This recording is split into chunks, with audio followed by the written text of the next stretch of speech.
Shalom. All praises to Yahweh, Bahashem, Yahweh Shai, Bahashem, Rakak, Wadash. Double honors to the elder apostles, the bishops, and the elders of GMS who rules well. Peace and salutation to the elect. My name is Aina. The title of this video is Money in the Pentagon Budget to Pay the Military. And pretty much, that's what this dude titled it right here. And that's what I want to say, which we'll watch the video because ultimately it's about to go down, right? We're not ignorant of seeing devices. And basically, with this government shutdown, there was going to come a point where the military was not going to get paid. And that was around the 15th. So in my mind, I'm like, no way in hell they're going to allow that to happen. They need the military. You're not going to not pay the military because this is where you're strong at. The scriptures talk about partly broken and partly, strong, which I'll get into. So I was like, if you don't pay the military, now you're just completely broken, And lo and behold, an hour ago, this video comes out.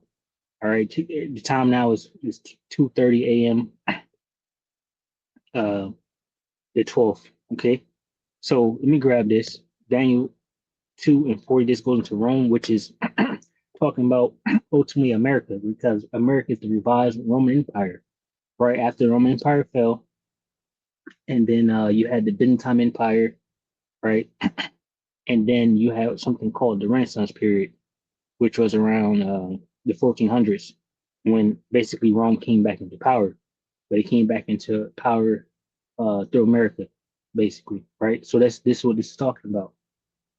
Daniel 2:40 says, in the fourth kingdom, right, which is the last kingdom to rule. So we're in the last kingdom now, before the great divine kingdom is set up, right, which is that of the Israelites, headed by Yahweh, Bashmi, Yahweh Shai, right, King David, the 144,000, which will be the government body, right, and of course the elect Israelites, just the body.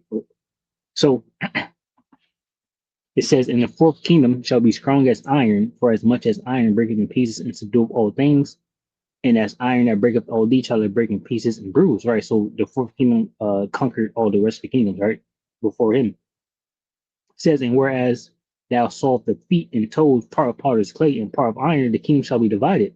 And that's exactly what's happening. Matthew 12 goes into that, and they're completely divided. We had recently the news that was it like a mayor, a judge, her house got blown up.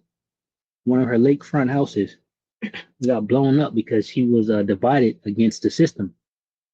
Right, so that's all the news. You can search that up. It's like it says that. Let me grab some water.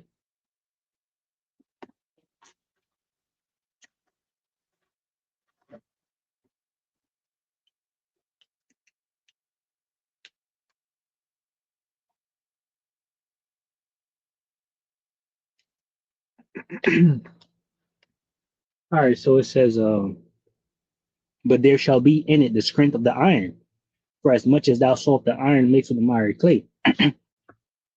And as the toes of the feet were part of iron and part of clay, so the kingdom shall be partly strong and partly broken. So they're broken because they're divided. They're fighting amongst each other, and the kingdom divided against itself cannot stand.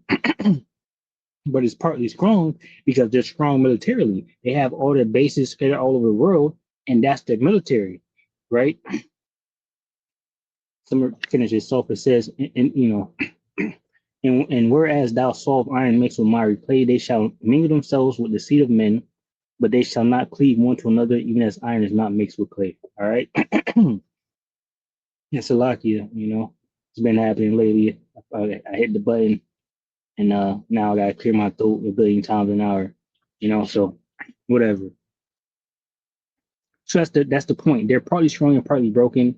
And they're partly broken because they're divided, and they're partly strong because they're military, right? But because they're divided, they don't know how to swing that sword, basically, the proper way. That's why you have ICE, who are now a part of the military, in their sword, and they're getting pushback from like the mayors and governors and things like that because they're divided. So here's this. It is day 11 of the federal government shutdown. And while hundreds of thousands of federal workers are not getting a paycheck, President Donald Trump announced Saturday his administration has found money to pay the military. The president said service members will receive a paycheck on October 15th. A spokesperson for the Office of Management and Budget said the funds to pay the military will come from research and development money in the Pentagon's budget. That money is available for 2 years. The president had previously promised service members would still be paid during the government. Right. So, you have ICE with a big ass budget, right? They're going to be getting paid, right? And you have now the military uh, getting paid worth of 2 years of pay. And I don't know why they had to add that part in there. They basically said, let's hit it again. Saturday, his administration has found money to pay the military.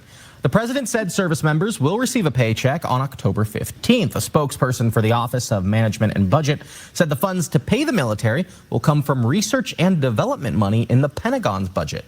That money is available for 2 years. The president has, so there it is. They're able to pay the military for 2 years they wanted to. So they can have the government shut down for, I would say, up until that point, because you're partly strong because of your military. You're going to need to pay your military, but they won't be too happy about, doing what they're doing, I'm guessing, but this is them preparing for what's to come. And that's why I got Nahum 3.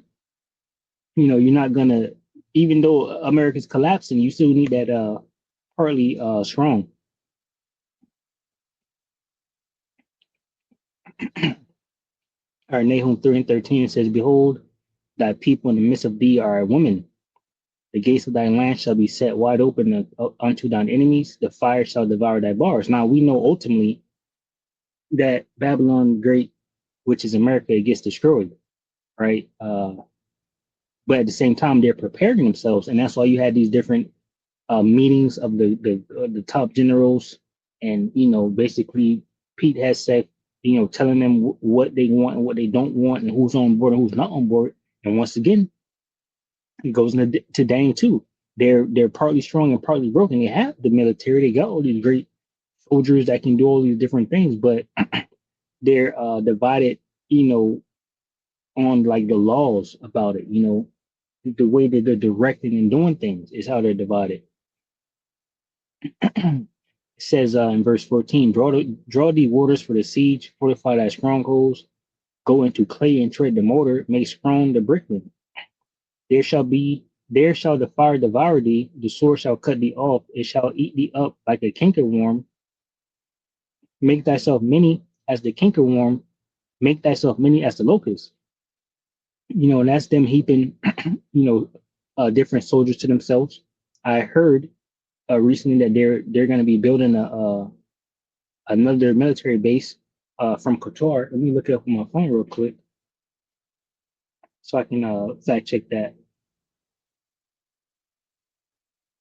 Qatar military base, Idaho. All right, so let's see this one right here. It's from CNN, right? And I'll just read it right here. It says, U.S. announces it will allow Qatar to build an Air Force facility in Idaho. Secretary of Defense Pete Hegseth announced on Friday that the U.S. will allow Qatar to build an Air Force facility at Mountain Home Air Force Base in Idaho, which will host Qatari F-15 fighter jets, and pilots will train alongside U.S. troops. So there you go. That's another thing you can look up. So these things are happening. Of course, that goes into some other things that could pop off in the future regarding prophecies, but that's happening, and that's them making themselves many, even though it could be a snare to them at some point. Nahum 3:15, it says, there shall the fire devour thee, the sword shall cut thee off, it shall eat thee up like the cankerworm. Make thyself many as the cankerworm, make thyself many as the locust. Thou hast multiplied thy merchants above the stars of heaven, the cankerworm spoileth and flieth away. Thy crown are as the locusts, and thy captains as the great grasshoppers which camp in the hedges in the cold day, but when the sun arises, they fade away, and their place is not known where they are. And you got right now these generals, they for some reason they didn't explain to these generals that they're going to war. It's clear as day what's about to happen. They're talking about woke agendas. and no fat people, yada yada yada, whatever the case may be. Says, thy shepherd slumber, O king of Syria, thy nobles shall dwell in the dust, thy people is scattered upon the mountains, and no man gathered them, right? Says, there is no healing of thy bruise, thy wound is grievous, all that hear the bruit of thee shall clap their hands over thee, for upon whom hath not thy wickedness passed continually? Right, and that's Esau, you know, uh, going around with an iron fist to the world, to the nations. Well, Habakkuk 2 goes into that. Um, let me grab it real quick.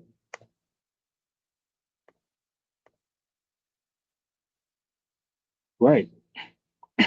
Habakkuk 2 and 5, it says, yeah, also because he transgressed by wine, he is a proud man, which goes into his laws, right? It says, not to keep it at home, who enlargeth his desire as hell and is as death, and cannot be satisfied, but gathereth unto him all nations and heapeth unto him all people. Shall not all these take a parable against him, and a taunting proverb against him, and say, woe to him that increaseth that which is not his? How long, and to him that ladeth himself with thick clay? So that's the point. He pretty much bullied the world. The scripture, the precept says, he puffeth at his enemies, you know. So this is Nahum 3 NLT, and I'll just get it from 14 again. It says, Nahum 3:14, get ready for the siege, store up water, strengthen the defenses, go into the pits to trample clay and pack it into molds, making bricks to repair the walls. The fire will devour you, the sword will cut you down, the enemy will consume you like locusts, devouring everything they see. There will be no escape even if you multiply like swarming locusts. Your merchants have multiplied until they outnumbered the stars, but like a swarm of locusts, they strip the land and fly away. Hey, so let me see what this get saying in KGB, because Trump did try to save himself with those tariffs. He did say what it was, something about trade deficit. It says, thou hast multiplied their merchants above the stars of heaven, the cankerworm spoileth and flieth away. So that's pretty much what that's talking about. Trump talking about those trade deficits, and all of that.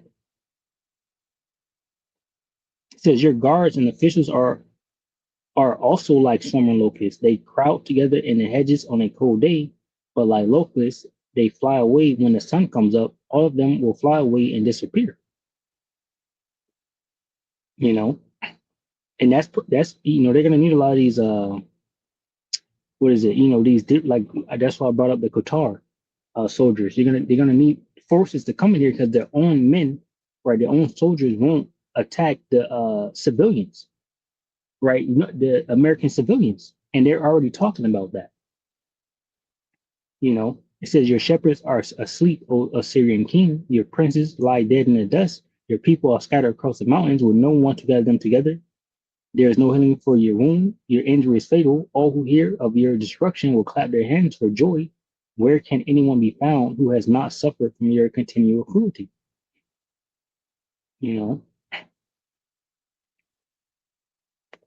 So that's pretty much all I had on that. I just wanted to bring it out, blowing the trumpet on that, because we have this government shutdown, and it's getting pretty crazy out here.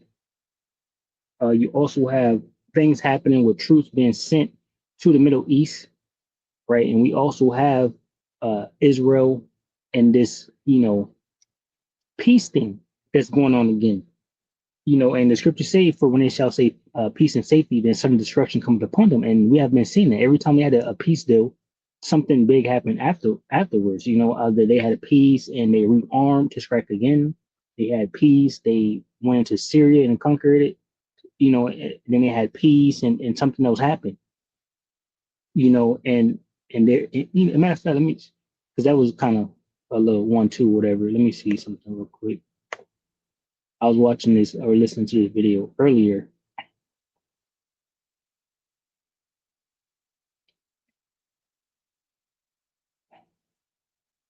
Okay, right here. Always the risk that something happens. There is always the risk that something happens to a U.S. soldier that sparks more conflict. But So let me grab that precept because right now where we're at with this Israel situation is the peace part again, and we know that they will draw America to the war. So the peace can only last for so long. This is First Thessalonians 5:3. It says, "For when they shall say peace and safety, then sudden destruction cometh upon them, as travail upon a woman with child, and they shall not escape." You know, as a matter of fact, let me see something.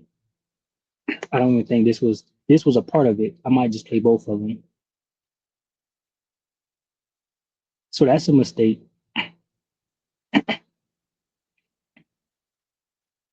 Here we go. This is one of them too.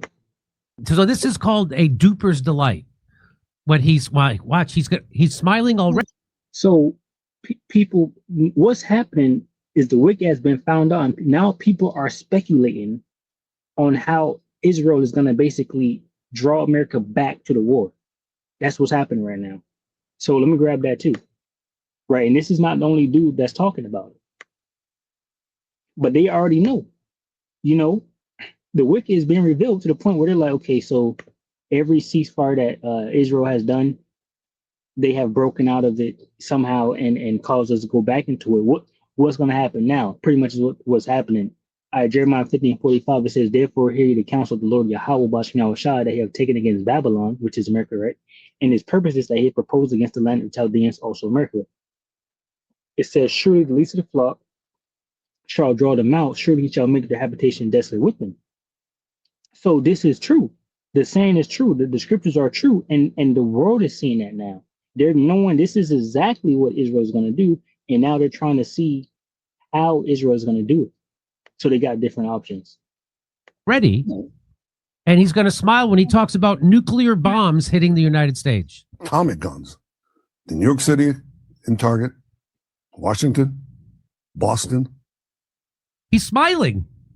I'm not making that up. Am I making that up? He looks gleeful. That's called duper's delight.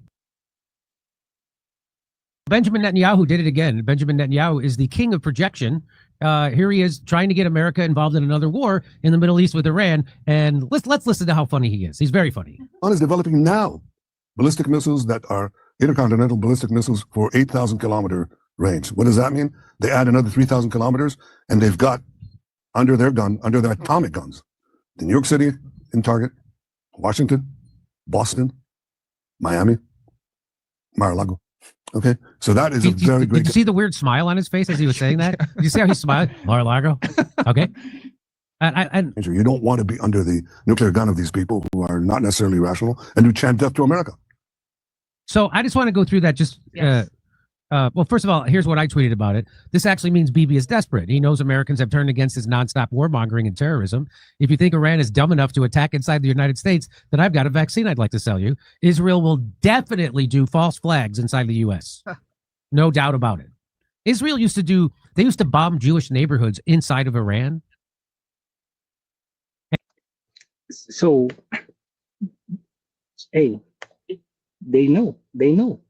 This Habakkuk 2:15, woe unto him that giveth his neighbor drink, that putteth thy bottle to him and maketh him drunken, also that thou mayest look on their nakedness. And the big thing with this is them whoring out America, basically. These JWOs, getting them in bed with them, doing those the PDF file events and things like that. It says thou art filled with shame for glory, drink thou also, and let thy fruits can be uncovered. The cup of the Lord's right hand shall be turned unto thee, and shameful spewing shall be on thy glory.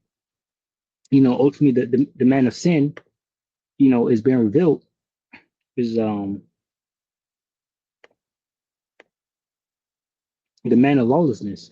He's been revealed. They see it. It says 2 Thessalonians 2:1. Let me drink some water here.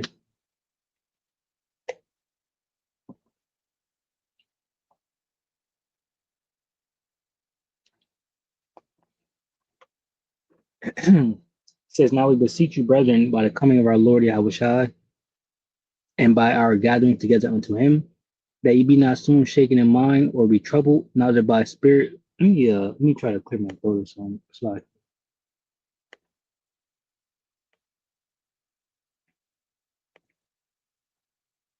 All right.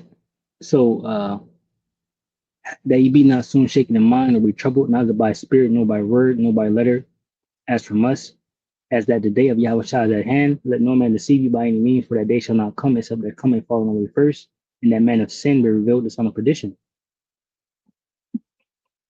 So it's prophesied that Satan, Esau, Edom will be revealed. And that's exactly what's happening. It says, who exalted, who opposes and exalts himself above all that is called God or that is worshipped, so that he as God sitteth in the temple of God, showing himself that he is God. Remember ye not that when I was yet with you, I told you these things, and now ye know what to withhold it, that he might be revealed in his time.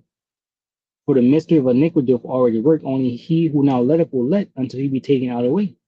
And then shall that wicked be revealed, whom the Lord Yahweh Bashim shall consume with the spirit of his mouth, and shall destroy with the brightness of his coming. Even him whose coming is after the working of Satan, for all power and signs and lying wonders.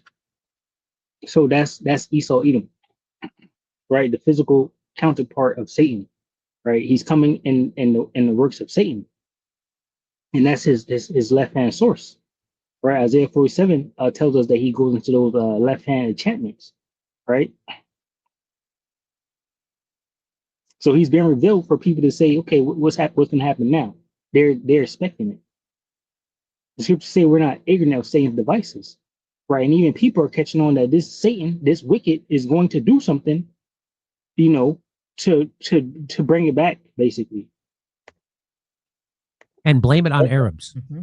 They used to, again, so if you know what the Hannibal directive is, that means kill our own people.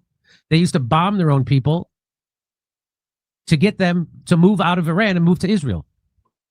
That's for real. That's the kind of things that these Zionist maniacs do. They bomb their own people and then blame Arabs. And that's what he's trying to do right there. He's setting up America for Israel to do a false flag inside the United States, and they can blame it on Iran. So then the United States will go to war with Iran. Just like he got us to go to war with Iraq, just like he got us to go to war in Syria, just like he got us to go to war Libya, all that stuff.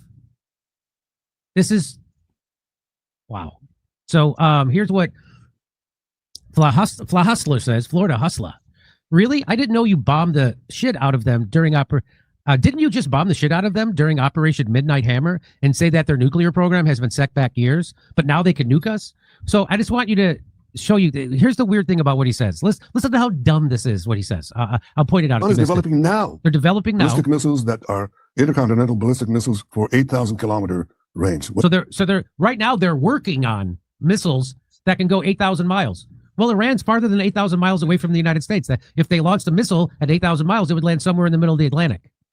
So he says this. Does that mean they add another 3,000 kilometers and they've got under their gun, So all they have to do is after they build this 8,000 mile missile, which they don't have, then they just have to build one that's 3,000 more that they don't have. And then they'll have one that could reach, and then watch how, so is that the dumbest sales pitch you ever heard? Right now, they're working on missiles that go 8,000 miles. All they have to do is make one that goes 12,000 miles, 3,000 miles more than the one they already don't have.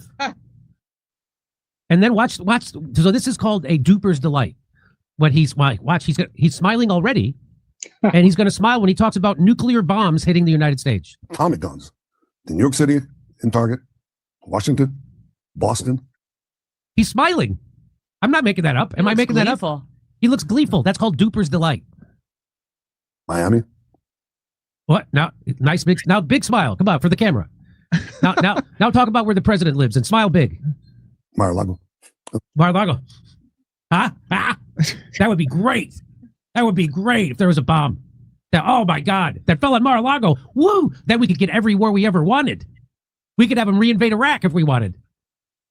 He literally told us there's no question whatsoever that Iraq has weapons of mass destruction. No question. He said if we toppled Saddam Hussein in Iraq, peace would spread out across the Middle East. Yeah. That's what he said.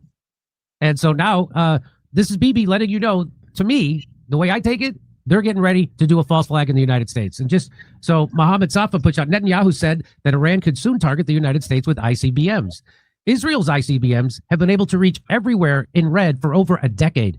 The nuclear threat is Israel, not Iran. Iran doesn't even have nuclear bombs. All right, so that was that one. Let me see if I go back. So this is another speculation that they have. And I guess the first one was, that they were gonna do something probably on American soil. Now this one is Trump is sending troops to Gaza, and they're saying that now y'all can do something with that too. I do worry that that might get blamed on Hamas, but I think I'm almost more worried that it might get blamed on Iran, on Hezbollah, because that is the war that Bibi has really wanted. So we're talking about the peace deal. I'm here with Ian Carroll. We're talking about the peace deal that, or the ceasefire and the peace deal to come. And part of it is Trump is sending 200 U.S. troops to Israel to support and monitor a Gaza ceasefire. And what do you think? What do you think is more likely, that the U.S. soldier would shoot an IDF soldier, or vice versa? And hey, then blame it on Hamas, right? And so then we got to go to war, and so the U.S. is sending 200 troops to Israel the official said that the U.S. troops are being deployed as part of a team that will include partner nations, NGOs, and other private companies. U.S. Central Command will establish a civil military coordination center that will help ensure the flow of humanitarian aid into Gaza and provide logistical and security assistance. One of the officials said that no U.S. troops will be sent to Gaza. However, according to a report from Middle East Eye, Egypt has informed the U.S. that it wants U.S. military personnel to be part of the peacekeeping force that is expected to be established by the Gaza ceasefire deal. A second U.S. official told the AP that U.S. troops have already started arriving in Israel to establish the ceasefire coordination center. Another official said that some of them are coming from CENTCOM, while others are heading to Israel from other parts of the globe, although White House Press Secretary Leavitt later said the troops are already stationed in the Middle East. Another official said that some of them are coming from CENTCOM, while others are heading to Israel that's twice. Okay. The U.S. already has at least 100 troops inside Israel to operate the 2 THAAD missile interceptors that the U.S. has deployed to Israel. Brown University's Cost of War Project said in a report issued on Tuesday that the U.S. has spent between $30 and $33 billion on support. We don't need that money in the United States. No. On supporting Israel since October 7, 2023, a number that includes direct military aid and U.S. military operations launched in support of Israel. Do you have any trepidation about Trump sending even more troops to the Israel-Palestine conflict? Absolutely, Jimmy. Obviously you're right on point here. And that there is always the risk that something happens to a U.S. soldier that sparks more conflict. And I do worry that that might get blamed on Hamas, but I think I'm almost more worried that it might get blamed on Iran, on Hezbollah, because that is the war that Bibi has really wanted. It's the last war on the clean break. It's the last big piece of the Greater Israel Project that Bibi and his factions have not indicated at all that they've abandoned. And so I think that there's fortunately a lot of, powers that are pushing for this plan, and I think it's profit. I don't think it's like out of the goodness of the heart of all these guys that they're, trying to get this peace deal through. I think they're trying to make a lot of money. But I worry that with Bibi and his far right government in power, they're not about to abandon the Greater Israel Project, and they have said openly many times the kinds of things that they would do to get that done. And I am very worried about having American troops on the ground, because it opens up all sorts of false flag and confusing friendly fire situations or what have you that might crack things into a whole nother direction. So Israel is known for false flags. Israel, when they were trying to get Jewish people to leave Iran, bombed Jewish communities. This is this is factual record. It's historical record. This isn't a conspiracy theory that they bombed their own Jewish communities inside Iran to try to pressure, and blamed it on the Arabs. Mm-hmm. And then to try to pressure them to move to Israel. So they're the king of the false flags, right? And so when they attacked the U.S. liberty, that was to try to bring the United States into the war with Egypt. This is their modus operandi, and that's a good point. They literally attacked USS, warship, right? American warship. They attacked it. Israel attacked it. And then try to blame it on somebody so they could drag America into a war, right? And the last war that they're going to drag America into, which is the war that's brewing now, is World War III, right? And it's clear as day, and people are already speculating, okay, so what's going to be the the Black Swan event now, or the Black Flag, or false flag event now. So, and now we have Trump making sure the military is getting paid. Why? Because that's the part where they're strong at, and we're in a time now of wars, rumors of wars.